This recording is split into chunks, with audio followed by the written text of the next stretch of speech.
Dufferin-Caledon. The opinions expressed in the following programs are those of the participants and do not necessarily reflect those of Rogers nor Rogers TV. This program is brought to you by Ignite TV. Now you're in command. Visit Rogers.com for more details.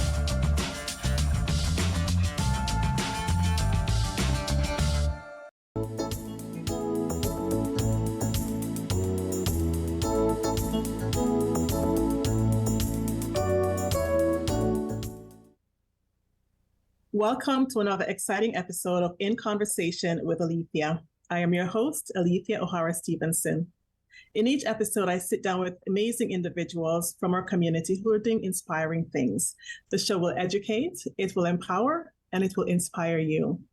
On this episode, I am honored to have an incredible individual in our community who's doing incredible things in the film industry.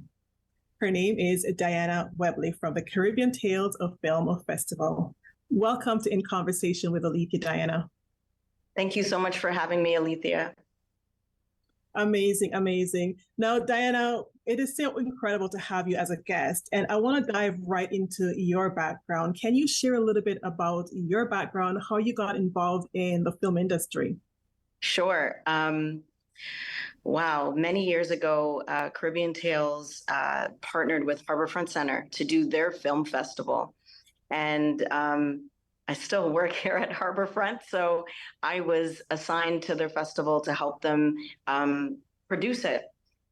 And so I also was kind of asked if I would like to join their board. And at the time, I didn't know, what being on a board was.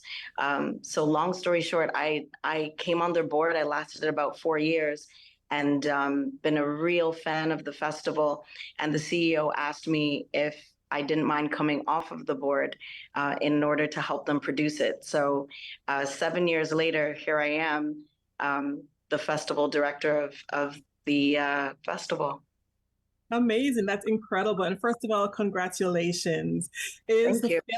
Is film something that you aspire to be in, or just one of those things that just happened to stumble across your pathway?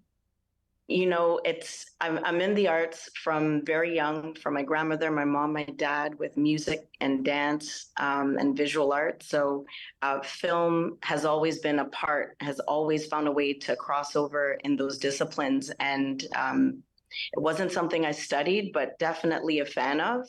And it really is at the heart of telling everyone's story. So that's a huge thing for me. So I am dedicated to the genre and to all the hard-working men and women who produce film. Amazing. That's wonderful. And now we're talking about the Caribbean Tales Film Festival. I believe that started about 20 years ago by Francis Solomon. Is that correct? Yeah, our founder CEO, Francis N. Solomon, started the festival about 20 years ago, but didn't make it into an actual festival until we just celebrated our 18th year. So it is a long time coming. Yeah. So we just wrapped up that festival. The winners and the content for, that venture is amazing. And only 2 more years till the 20th. So we are already planning for that anniversary. I love that. Fantastic. And 18 years, and the organization caters specifically to showcasing of Black films and culturally diverse for the Black market, as well as culturally diverse individuals. Is that correct? Absolutely. So the Afro-Caribbean as well, it opens up because we are everywhere around the world. So it is an international festival. We also cover parts of Latin America as well that are, a lot of people do not or forget that the Caribbean is spread quite widely in Latin America. But we also showcase with our Cinefam Festival, women of color filmmakers and also non-binary creators as well. Wonderful. And you mentioned that Caribbean Tales is global. I believe you're also part of the UK with the Windrush? Yeah, the Windrush Caribbean Film Festival that happened in June. Caribbean Tales Media Group is a huge conglomerate. So we did have a UK-based film festival, And as you know, the UK celebrates Black History Month in October. So right now we have the best of the fest coming out of that festival, and it is buzzing. It was an amazing time in the UK, and they have so much to give. And it will be an anniversary year next year. Amazing. Again, wonderful things that I'm hearing about the community. And if we even look back at this past summer, some of the incredible things that you have been up to, in particular, from the festival that took place. We had TIFF earlier this year, but you also had your own festival coming off the back of TIFF and celebrating amazing individuals. Can you share a little bit around that experience, what it was like and what it was all about? Absolutely. So one of the reasons why we are nestled around the same time as TIFF is to make sure that when we have our incubators, when we are inviting all these filmmakers into town, that they have the luxury of also having an international audience see their work. We had an event partnered in partnership with TIFF called The Big Pitch right on their site. And it is an amazing way to bring the Caribbean community, the Canadian community, the international community together, and the industry to see the breadth of what's out there. A lot of filmmakers don't get that opportunity, but once you are within the realm of, being in the industry and the filmmaker buzz, you really start to make those connections that you thought you never had or that you can discover, because there's a lot happening in the industry. That's incredible. I like that. And what I'm hearing too is that you're providing opportunities for up and coming film directors and other creators to be able to showcase their work, in particular with the pitch competition. Yes, the Big Pitch was so successful. So let me just describe it a little bit. So starts at 8 a.m. starts at 8 a.m. You get served a Caribbean breakfast. So you have your shark and bake, and you have your scrambled eggs with greens, and all of that is there. Your fresh plantain chips. So it's already setting the tone. You are setting the tone for what's to come. And so we have, 12 filmmakers who are emerging, and some very established who have already gotten an opportunity either with Netflix or a web series that has been supported by CBC, etc. They are in the room ready to pitch to the industry. There's also a jury there, and also the pressure of I guess pitching with 3 minutes, only 3 minutes they have to pitch. And the audience choice is also there for an award. So it was a very tight competition this year. And it's just a nice way to know what else is happening within the circle of film. That's an amazing experience. And to be able to showcase your product, your creative, your work in 3 minutes, it's a skill by itself. And I'm wondering if you or the organization have means of getting these young individuals prepared for doing that pitch. So with the incubator process and Limitless, Telefilm and TD kind of sponsor the journey for us to provide mentorships. So there's about, that cohort was cohort 5, and there's so many filmmakers that get the opportunity to be mentored through the process by industry collectives and known names that they normally wouldn't get the luxury of having access to.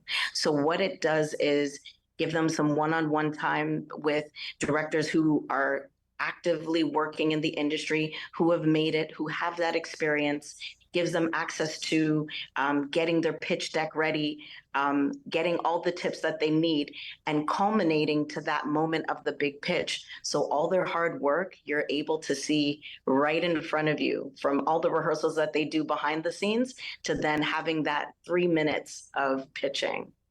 Wow. Now, once they have been selected as a winner from the pitch competition, do they now have their own crew that they came with to be able to put that production together? Or do you as an organization help them with that to carry it forward? Yeah, so a bit of both. So it also depends on the pitching year. So the prizing that they also get is, for example, they would get an equipment scholarship so that they can go and get the equipment that they need to go and develop their concept or their trailer for what they were pitching.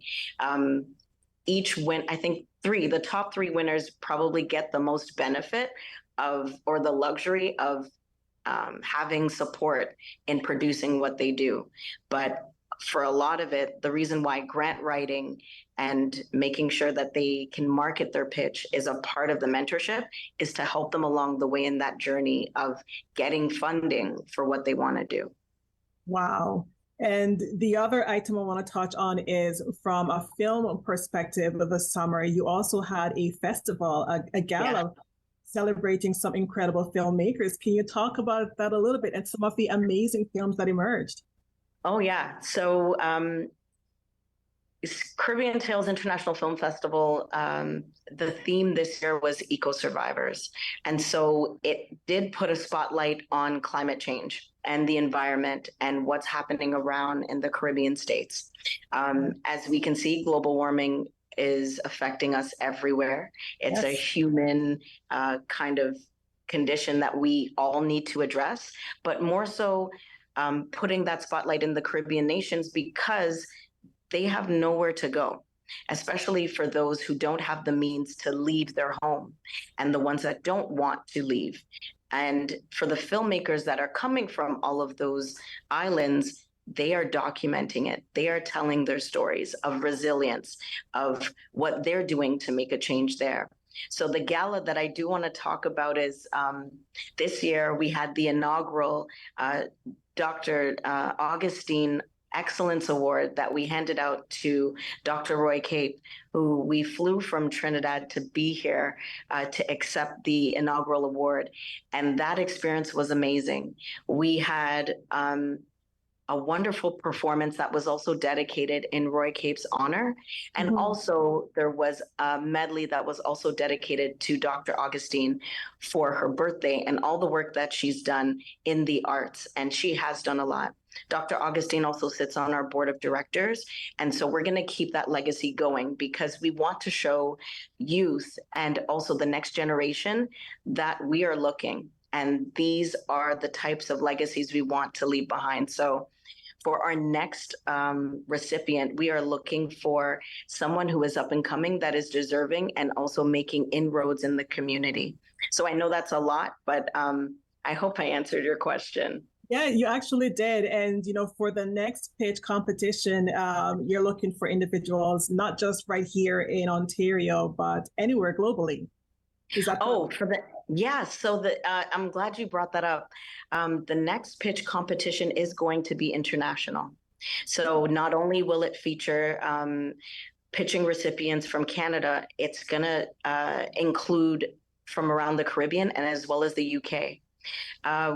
Caribbean Tales Media Group is actually going out to Barbados to do an export exchange. And this is where we're getting filmmakers from all over to come to the summit to be, it's almost similar to like a big pitch incubator, but to bring the minds together to see what they can create. And we're going to bring them back to Toronto for an international big pitch. That is amazing. I am so looking forward to that next big event. You have to come. You have to come. Yes, definitely. And it would be amazing if we can find some opportunities to bring some young people along on the journey. That would be absolutely powerful and inspiring for them to be part of. Absolutely. Perfect. Now, we're going to take a short break, Diana, but stay tuned. We're going to come back and pick up the conversation talking about Cinefam. And that title by itself is mind-blowing. And so we're going to dive right into that. So thank you for tuning into In Conversation with Alethia. We will be right back with Diana Webley from the Caribbean Tales of Film Festival.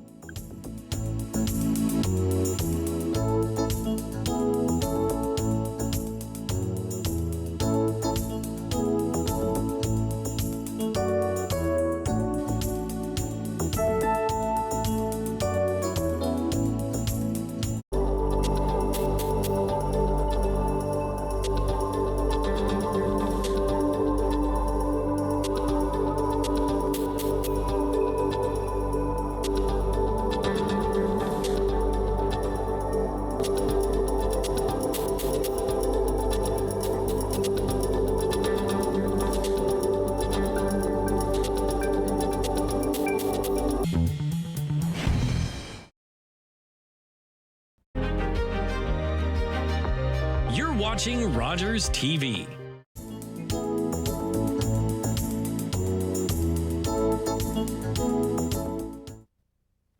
Welcome back to In Conversation with Alethia. I am having an amazing conversation with Diana Webley, Director of Planning and Events for the Caribbean Tales of Film Festival. And the last segment, we left off talking about some of the amazing things from the pitch competition to the winners of the Events Night Gala. And we want to touch on a little bit one of the amazing films that emerged. There were lots of amazing films, let's get that clear, but we want to touch on one that had a significant impact. So can you share a little bit about what that film was, the title, what it was all about? Sure. The winner of the Best Short Film, the title was called Here Ends the World We've Known. And this is from director Anne-Sophie Nanki. And this film, although short, was very impactful. And we saw that with the audiences. There was some silent tears, some moving moments. And essentially, it was set in a period of slavery days where we had a runaway slave, African, running, and he was in the woods while the help was basically going into labor in the woods. And she was having a complicated time, and the runaway slave helped her deliver the baby. Wow. And so what happened, she knew where she was kind of escaping to. And he said, if you know the way, I will follow you. And she was fine with him coming with her until there were men in the woods with guns. You can just hear gunshots. You didn't see them, but they definitely heard the baby crying, the newborn. And that's how they were getting closer and closer. So new mom and baby start going into the river. Same with the African slaves. So they're hiding amongst, the leaves within the river, but the baby wouldn't stop crying. And so they were getting closer and closer, and you can hear the gunshots. You can hear the men saying, they have to be over here. And what the mother does is sacrifice her baby by putting it underwater. And you don't hear the cries anymore. And the gunshots are gone, and the men go away. And I can't describe the scene that happens afterwards. You're going to have to go and see the film, but it is definitely, you are torn in that film. And again, it deserves the award for Best Short because it moved people in so many different ways. The talk that everybody had with themselves afterwards, it went on. They had to kick us out the building because everybody was so moved with that film. And that was just part of opening night. So, yeah, that is a wonderful film. Here Ends the World We've Known. Yes. Incredible story. I am emotional just listening to you tell that story, and the fact that she had to make that decision. That's a tough decision for anyone, never mind to be a mom having to sacrifice your newborn. So that's a powerful story to be, to have been told. And I'm curious, where can individuals go to learn more about this film and all of the amazing other winners? Yeah, so if you you can Google it, Caribbean Tales International Film Festival. It will get you to the right site. Just click on there. You can still see the trailers and you can access the films. Actually, you may not be able to access the films. We are about to do a re-release. We just have to get the permissions from all the filmmakers. But yes, that is definitely one to watch. Amazing. Well, please definitely keep me in mind for the re-release. I'd love to be able to share that with all of our amazing viewers and the people right here in Dufferin County. So thank you. No problem. I want to really touch on another topic, which is Cinefam. And I mentioned before the break that it's such a powerful name, the meaning behind it. And I would love for you to share with our viewers what Cinefam is all about. Yeah, so the word Cinefam is a Haitian Creole word that just means film by women. And so the way that a Cinefam started is there was a partnership with South Africa and the Durban film festival as well. And they had creators of color from Africa, from the Caribbean diaspora, and from Canada. So that's where Cinefam bore out of until where it is today, where it is focusing on Canadian non-binary creators as well as BIPOC women of color. So that's the history of Cinefam. That is pretty exciting. Is there another film organization in Canada that supports BIPOC women in particular? I don't think there is one, is there? I don't think there is one. We've been doing this. It's going to be our 7th year this year, going on with Cinefam, and there isn't another. And it's so unique and it's so great because all of these creators submit their films because they feel like they belong. They feel like this is where they want their story heard. So we're really proud of Cinefam.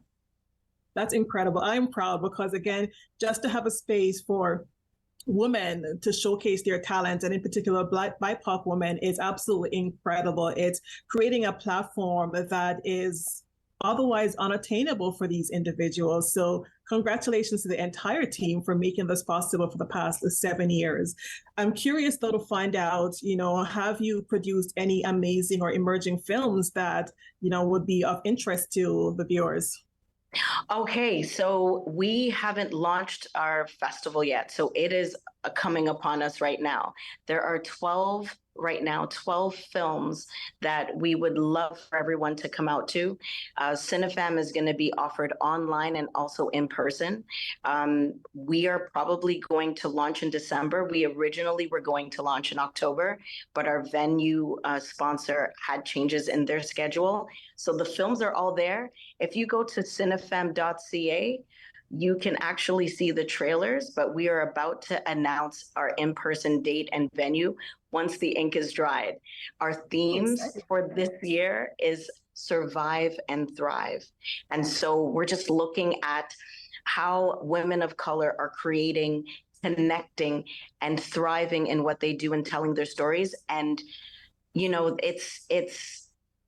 it's such a journey that they've been on. There's a few filmmakers that have been in the Cinefam lineup before.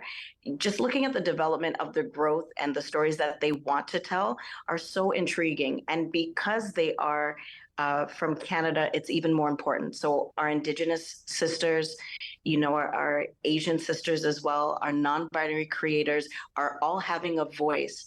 And the LGBTQ community is alive and well. So even the creative that was done for the marketing campaign, I'm super proud of the entire team and all the filmmakers who are a part of this. Wow. This is an incredible experience. And I'm so looking forward to it. What else can we expect from Cinefam in the near future? I know you've talked about broadly, the community, but is there space for especially our young creatives, kids that are high school age?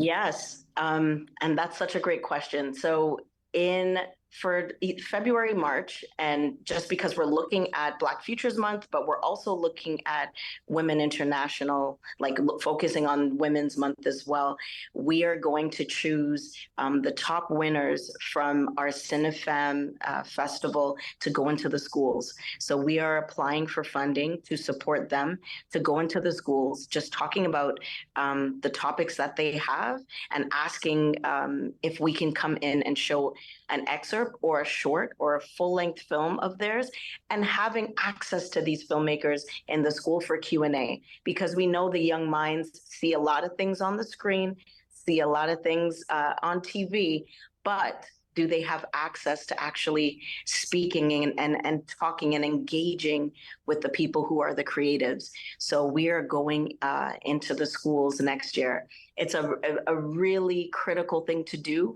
knowing all these youth and children having screen time, but also with COVID, I know for any of the art schools that did not have music anymore, they weren't allowed to take their instruments home. Another art form is filmmaking. And this can be an introduction to it for those who have no idea that it's possible that they can do it too. Oh my gosh. And there are so many different roles in the film industry, right? It's not just about being in front of the camera or behind the camera. There's a long list of other, from production to hair to makeup. So having these young people, with access and the opportunity to learn from experts like yourself and the film directors is absolutely incredible.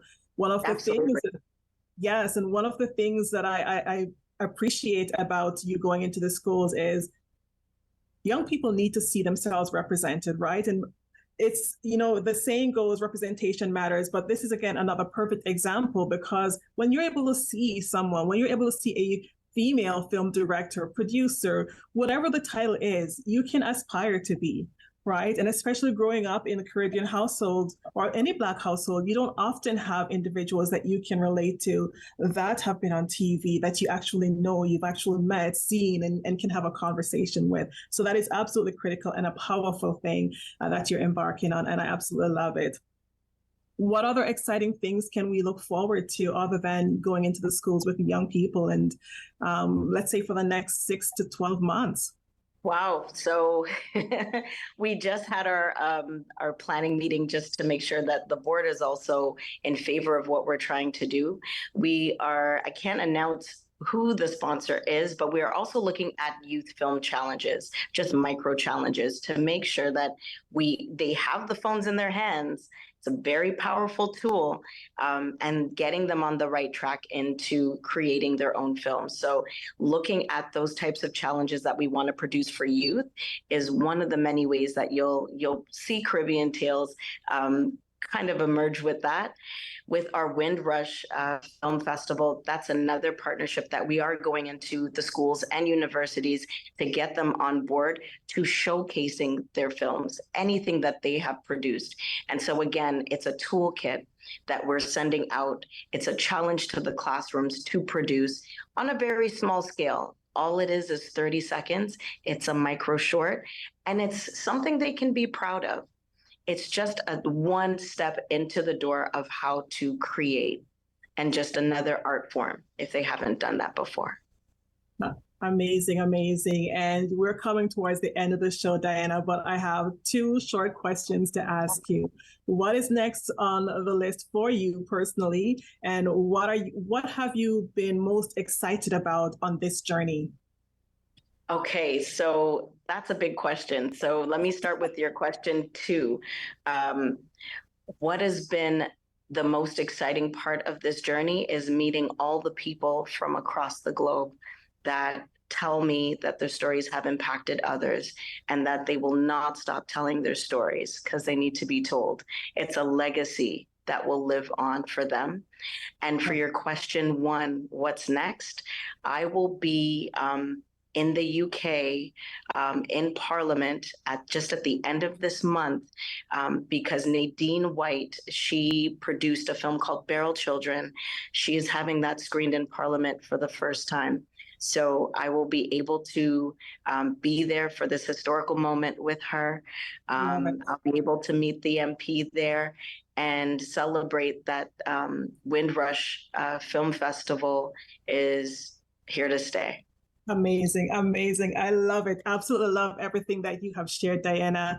Thank you so much for taking the time to join us on In Conversation with Alethia. It has been a pleasure. Thank you so much. We appreciate it. Amazing. Thank you for joining us on In Conversation with Alethia. Tune in next time for another incredible episode. And a thank you to our logo sponsor, Town Teas, as well as our jewelry sponsor, Moonstone by Myra. Thank you and see you next time.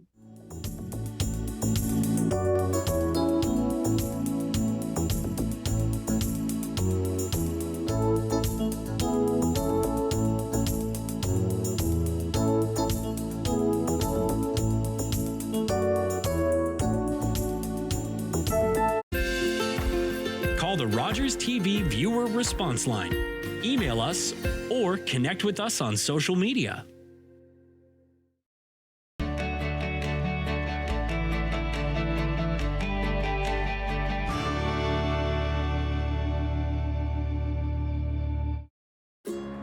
It's closing time, and you stayed out longer than you planned. So now you can't drive, and the buses have stopped running. You could always